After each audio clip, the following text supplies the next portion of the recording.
Mukha naman pala siya mabait. Rose, pinapaalala ko lang sa'yo hindi si Antonio si Anton. Alam ko. Aalis din yan parang si Antonio. Alam ko rin yun.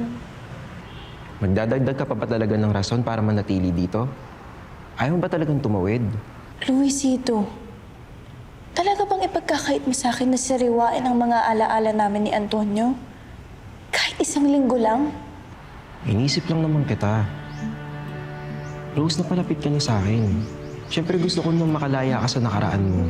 Tulad mo, pareho tayong may naiwan sa mundong to na hindi natin mabitawan. Hindi natin mapakawalan. Pero kapag lumaya na tayo dito, hindi na natin siya uli mararamdaman. Alam kong mali. Pero kahit sa huling pagkakataon, gusto kong maramdaman ulit yung connection ko kay Antonio. Kahit isang linggo lang.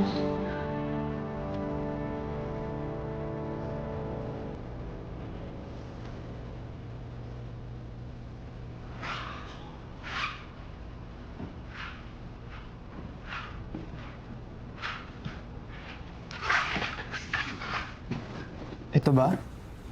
Oo, Anton. Ang mga liham ko kay Antonio. Sweet.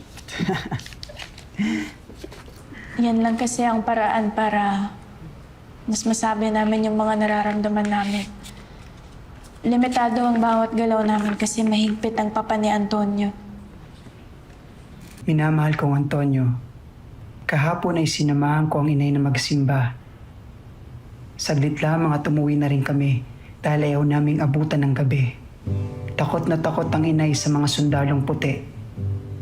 Ako rin. Nagluto si inay ng tinola at pritong galunggong na gustong gusto ni Ama at ng kapatid kong si Leon. Ang aking pamilya. Pero bago ako matulog ay naiisip pa rin kita. Nung pagkikita natin nung isang linggo ay lagi kong naaalala. Maraming bulaklak, mabango ang simoy ng hangin. Sana'y dumating na tayo sa tamang edad para selyuhan ang ating pagmamahalan.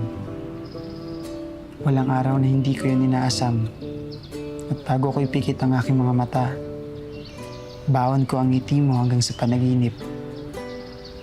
Ikaw lang ang aking mamahalin hanggang sa kabilang buhay. Nagmamahal, Rosita. Ngayon ko na lang ulit nabatid ang liham ko kay Antonio. Parang kahapon lamang ang lahat. Bakit hindi ko man lang siya nakilala? Bakit hindi man lang kami nabigyan ng pagkakataon mag-usap man lang kahit isang beses?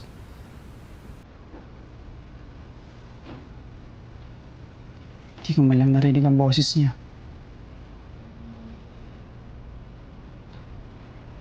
Lo,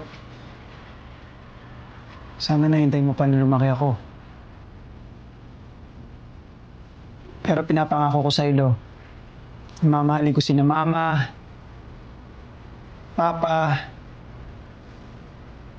at Kuya. Kapag dumating na ang araw na magmamahal na rin ako katulad niyo, mamahalin ko rin siya ng tapat at buong buo. Hanggang kamatayan. Rose, nanatili ka dito dahil kay Lolo. Paano kung magkita ulit kayo?